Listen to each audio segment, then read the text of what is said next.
मुंबईतल्या वडाळ्यातल्या राम मंदिरामधून, कारण तिथून आपले प्रतिनिधी निखिल चव्हाण आपल्याशी जोडले गेलेले आहेत। मुंबईतल्या वडाळ्यात सुद्धा राम मंदिरातून ही थेट दृश्य आम्ही तुमच्यापर्यंत पोहोचवते। तुम्ही सुद्धा घर बसल्या रामाचं दर्शन घेऊ शकताय। इथे सुद्धा भाविकांची रीघ आपल्याला दृश्यामध्ये पाहायला मिळते। प्रतिनिधी निखिल चव्हाण यांच्याकडून तपशील घेऊया। निखिल, आता नेमकं काय वातावरण मंदिरात पाहायला मिळते?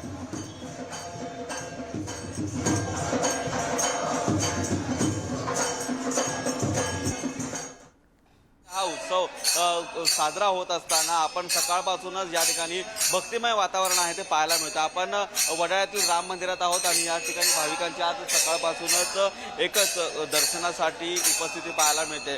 तर याच निमित्ताने आपण पाहू शकतो की कशा प्रकारे राम मंदिरात सुंदर अशी सजावट देखील करण्यात आलेली आहे। सुंदर असा गाभारा देखील सजवण्यात आलेला आहे।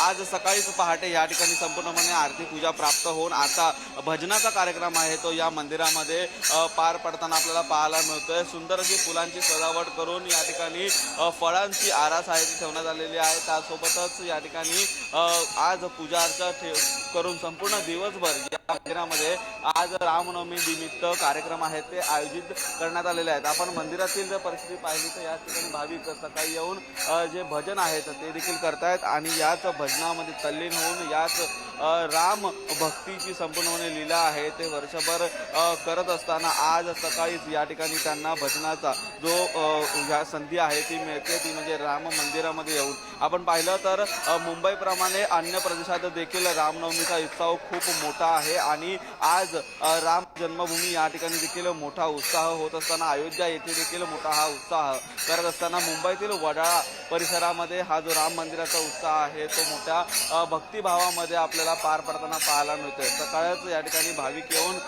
जे भजन आहे ते करतायत।